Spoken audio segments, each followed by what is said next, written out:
Hasta el momento la noticia más importante que está transcurriendo en el mundo de la geopolítica se da a propósito de unas declaraciones que dio el general Glenn Van Herk ante el Senado de los Estados Unidos, y es que dijo que Rusia está concentrando la mayor parte de sus agentes de inteligencia en México y que no hay otro país en el mundo en el cual Rusia tenga mayor número de agentes de inteligencia. Human trafficking, those kinds of things are symptoms in my mind of a broader problem, and that's transnational criminal organizations, and we see that happening right on our border in Mexico. My concern with that, Senator, is the instability it creates, the opportunity it creates for actors such as China, Russia. I would point out that the largest portion of GRU members in the world is in Mexico right now. Those are Russian intelligence personnel, and they keep an eye very closely on their opportunities to have influence on U.S. opportunities and access.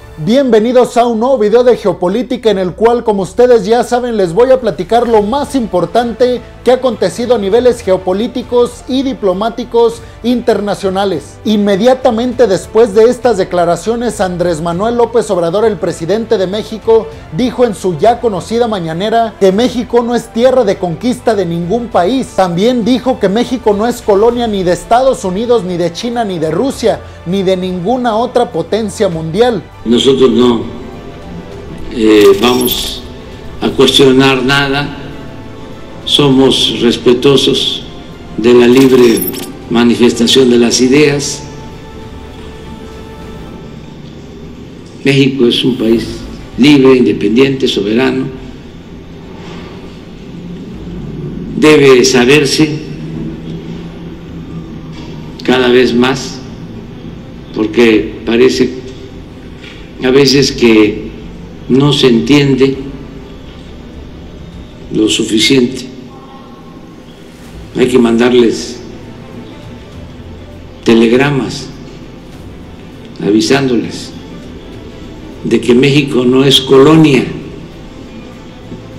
de ningún país extranjero, que México es un país libre, independiente, soberano, que no somos colonia de Rusia, ni de China, ni de Estados Unidos.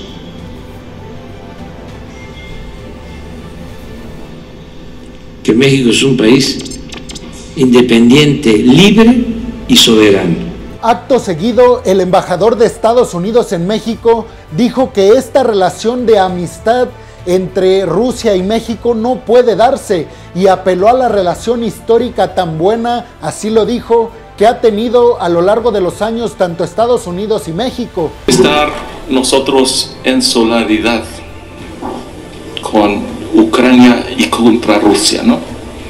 Se me parece que el embajador de Rusia está aquí ayer haciendo un ruido que México y Rusia estaban tan cercanos. Eso, perdón, nunca puede pasar.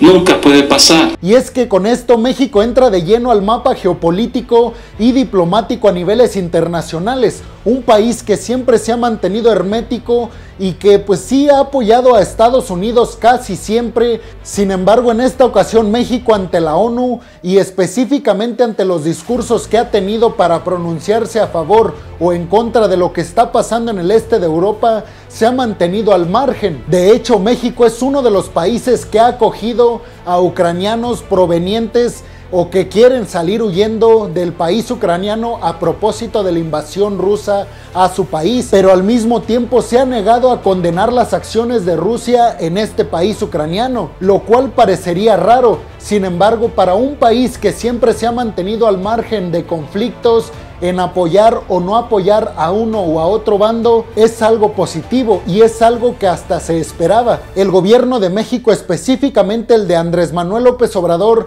ha sido muy criticado en este momento precisamente por no tener una postura fija ante el conflicto. esperando por las relaciones que tenemos con Estados Unidos, que México ya hubiera condenado todo este contexto que se está dando en el este de Europa. Sin embargo, repito, Andrés Manuel López Obrador ha optado por mantenerse al margen, ni a favor ni en contra de uno de estos países. El presidente Zelensky y diplomáticos ucranianos han criticado sobre todo en los últimos días al gobierno de México por negarse a apoyar discursiva pero también militarmente a Ucrania, ya que México, sabemos, se ha negado a enviar armas a Ucrania. Y es que no les he mencionado un punto importante hasta este momento, y es que antes de todas estas declaraciones en Estados Unidos, que ya se esperaban por lo que les voy a contar a continuación, y es que antes de este discurso del general ante el Senado estadounidense, México y Estados Unidos celebraron una cumbre, digámoslo así, en la cual se reunieron representantes de la Cámara de Diputados, así como también el embajador de Rusia,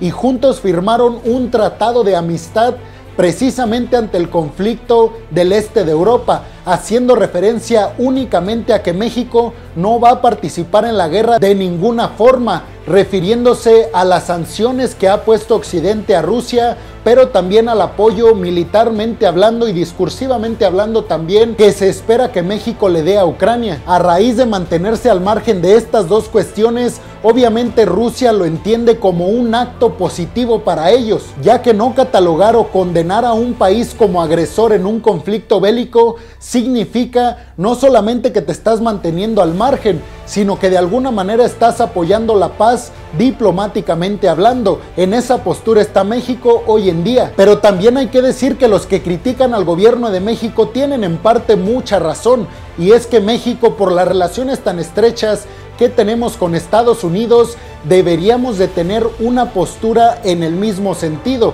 No se trata de intervencionismo, se trata de apoyar a nuestro principal socio económico, cultural, social, político y de todo tipo. Hoy, de los 6 principales ingresos que tiene México, 5 vienen directamente o tienen influencia directamente del mercado estadounidense. Ustedes saben que los principales ingresos de México hoy en día es la industria automotriz, tristemente el mundo de las drogas y por supuesto el mundo de las remesas, que sabemos esos 3 ingresos fundamentales de México provienen directamente del país norteamericano. De ahí la importancia de tener buenas relaciones y de ir encaminados en una misma línea. Les digo, ahora Andrés Manuel López Obrador no ha sido criticado y no le han puesto, digamos, mucha atención a esta postura tan hermética que tiene el gobierno de México ante el conflicto, porque simple y sencillamente no tenemos una influencia, digamos, importante geopolítica y diplomáticamente hablando. Aún así, tenemos un asiento en el Consejo de Seguridad de la ONU, en el cual los representantes mexicanos ya presentaron una iniciativa para mejorar la situación en esta zona, en conjunto con Francia. A esto respondió Rusia en el Consejo de Seguridad de la ONU, que lo toma como una agresión por parte de México, ya que en esta propuesta dan por hecho que Rusia es el agresor. Es en estos puntos en donde viene el conflicto, cuando no estás en sintonía con los que están en la ONU y tú tienes otro discurso diferente. En este caso, Andrés Manuel López Obrador diciendo que no se va a meter en ningún conflicto. Después, acto seguido, formas un tratado de amistad con representantes rusos en México, pero al mismo tiempo estás presentando a la ONU una, digamos, posible solución en conjunto con Francia, donde das por hecho que la postura de Rusia ante Ucrania no es la mejor de todas. Aquí es donde vienen, les digo, todos los problemas diplomáticos y geopolíticos para un país que aparentemente se mantiene al margen de todo conflicto. Y es que tenemos que decir también que este tratado de amistad entre Rusia y México, por supuesto que tiene connotación, y es que lo tenemos que ver así. Quien no lo ve así, pues es tristemente porque no conoce nada de diplomacia internacional. Este mensaje de dar pues un sentido de amistad fraternal entre dos países, por supuesto que es positivo siempre, a excepción si uno de estos países está en guerra, y además si es condenada por la mayoría de los países como el agresor, y todavía más si tú eres uno de los principales socios del país que es el principal enemigo de ese con el cual estás firmando un tratado de amistad. Diplomáticamente, quiero que me entiendan, significa y significa mucho. Porque si quitamos la diplomacia, por supuesto que ahí no hay nada de malo. Tú como país le estás abriendo las puertas a quien sea, porque tú, se supone, ante esa postura no sabes quién tiene la razón y quién no la tiene, y además no sabes los argumentos que tiene uno y otro para llevar a cabo tales acciones. Pero repito, diplomáticamente esto no funciona así, y el papel que está teniendo hoy México, visto desde la diplomacia, es que está apoyando directamente o que está teniendo una postura a favor de Rusia. Sin embargo, también hay que decir, y esto a favor de los que apoyan la postura del presidente Andrés Manuel López Obrador, es que acto seguido, después de que mencionó que México no es colonia ni de Estados Unidos, ni de China, ni de Rusia, dijo Obrador que no tiene conocimiento por parte de su gabinete y de las personas que tiene cerca, de que esta situación de que hay espías rusos en México, precisamente para de alguna manera tratar de entrar a Estados Unidos, él dijo que él no tenía conocimiento de esto,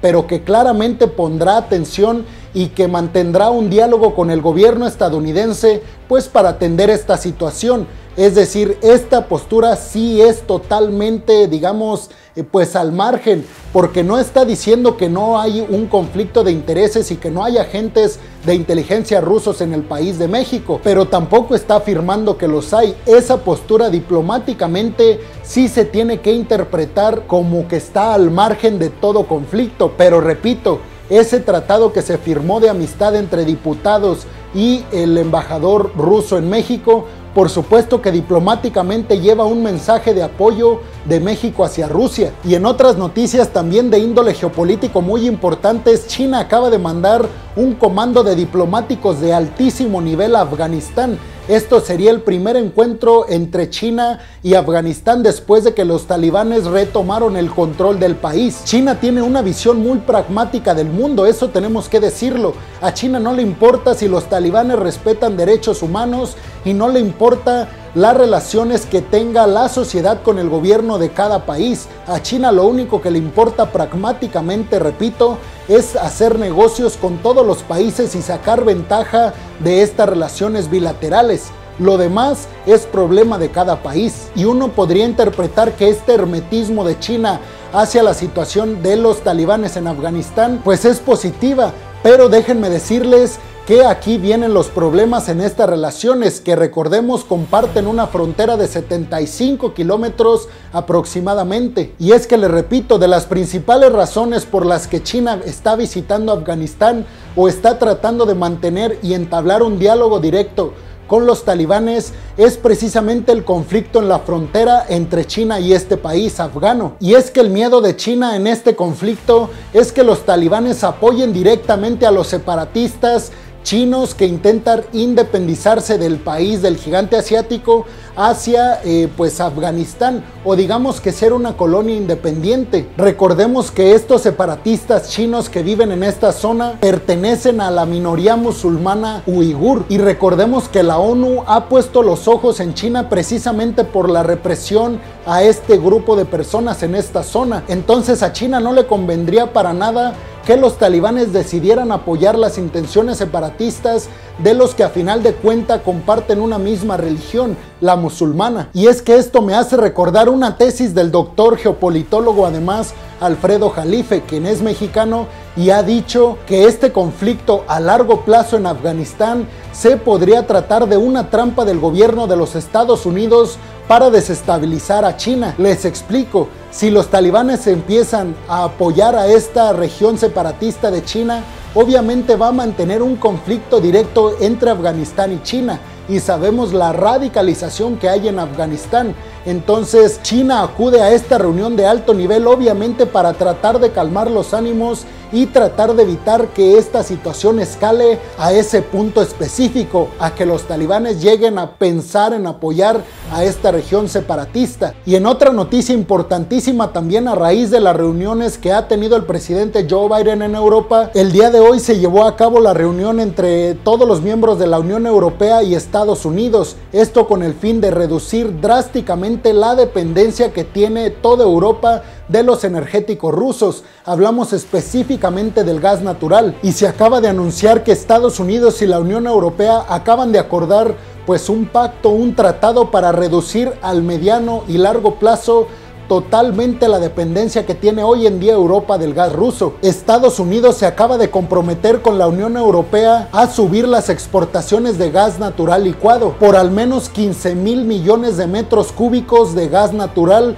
para el 2022. Además, como ya les he mencionado en este canal, también la Unión Europea ha hecho tratados con Qatar y Australia, que son dos de los principales, o los dos más importantes, mejor dicho, en cuanto a exportación de gas natural licuado se refiere. Hay que decir que la Unión Europea hoy en día, escuchen bien, importa desde Rusia el 41% de todo el gas natural que necesita. Es decir, que la mitad de la demanda de gas natural en el territorio europeo proviene o está capturada por el gas ruso. A mediano y largo plazo, claramente lo que se intenta hacer es que este 41% de gas natural que importa Europa desde Rusia, dividirlo entre Estados Unidos, Australia, Qatar y otros países que van a estar suministrando gas licuado a la Unión Europea. También aquí hay un punto muy importante, y es que todos los países europeos van a invertir fuertes cantidades de dinero para mejorar la infraestructura para poder recibir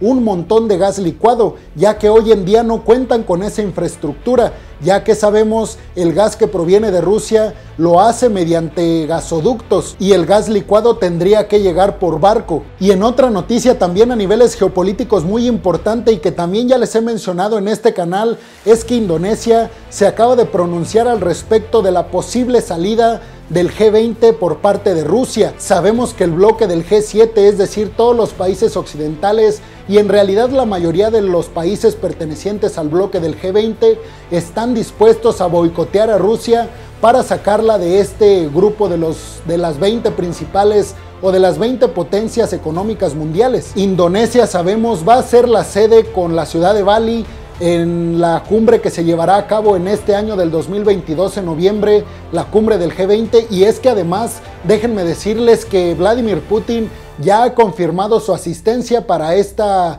cumbre del G20. Es por eso que uno de los temas fundamentales que se trató en Europa con la visita de Joe Biden y esta reunión de los miembros del G7 fue precisamente excluir a Rusia y ver las formas de convencer a los países que están escépticos o que se mantendrían al margen de tomar la decisión de sacar a Rusia, pues ver precisamente cuáles son los mecanismos que tendría Occidente para convencerlos.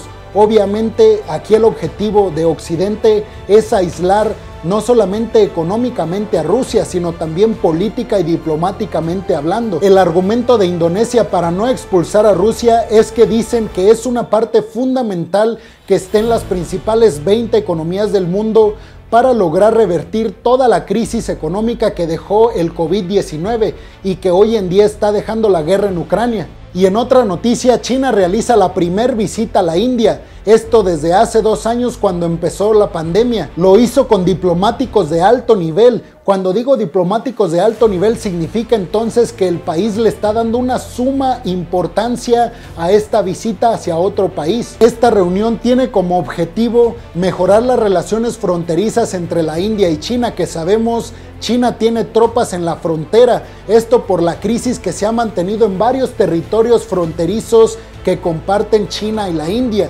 un tema que ha venido pues empeorando las relaciones entre estas dos potencias que además ya venían desgastadas. Además tenemos que decir que la India es un importante socio y aliado de Estados Unidos, perteneciente además al bloque de Quad, que lo conforma Japón, la Australia, la India y el propio Estados Unidos. Este bloque, de hecho, déjenme les digo, está pensado para contener el avance chino en toda la zona del Indo-Pacífico, comercialmente hablando. La reunión duró aproximadamente 3 horas y en lo que coincidieron ambos representantes, tanto de China como de la India, fue la necesidad de sí realmente mejorar la situación, pero el representante de la India dijo que esto no podrá darse a menos de que China retire sus tropas de la frontera con India. Y en otra noticia, Israel será la sede de una importante cumbre, importante a niveles geopolíticos, y es que albergará a Estados Unidos, a los Emiratos Árabes Unidos, a Marruecos y a Bahrein. Sabemos que la relación entre todos estos países fue muy buena a raíz de los tratados o convenios que se firmaron pues digamos con la iniciativa del expresidente de Estados Unidos, Donald Trump. Esto para mejorar las relaciones en toda esta zona del Golfo, que sabemos los conflictos provienen básicamente en temas religiosos en esta región del planeta, donde sabemos hay musulmanes, católicos, judíos y un montón de religiones que son realmente las causantes, repito, de que haya toda esta inestabilidad en esta zona. Por supuesto que hay dos temas fundamentales de los cuales se van a ocupar en esta cumbre. El primer punto que van a abordar es al país Irán, que sabemos toda la preocupación que despierta en estos países por ser un país catalogado como no amistoso, no solamente de Estados Unidos, sino de todos estos países del Golfo. Y este conflicto israelí-palestino que se está dando en toda esta zona, que sabemos todos los daños que han causado en esta región de Gaza. Entonces, por supuesto que a todos les surge rápidamente acabar con todos estos conflictos en el Golfo, que lo único que causan es inestabilidad, no solamente en esta zona, sino que llega a influenciar a prácticamente la geopolítica de todo el mundo. Y bueno, peregrinos, eso sería todo por el día de hoy. Me gustaría mucho que dejaran su opinión en los comentarios. ¿Qué opinan de todas y cada una de las noticias que les di el día de hoy? Me gustaría mucho leerlos y por supuesto les agradecería mucho si me regalan un like y si me ayudan por favor a compartir este video en sus redes sociales, porque eso me ayudará muchísimo, como no tienen idea, a llegar a muchas más personas. Y por supuesto les recuerdo que si están escuchando esto en Spotify, no olviden seguir el podcast, y si están viendo esto en YouTube, por favor les recuerdo que se pueden suscribir al canal y no olviden activar la campanita, que eso me ayudará mucho a llegar más fácilmente a ustedes y eso les ayudará a ustedes a estar mejor informados sobre temas diplomáticos y geopolíticos internacionales. Muchas gracias, peregrinos, nos vemos en el siguiente video, hasta la próxima.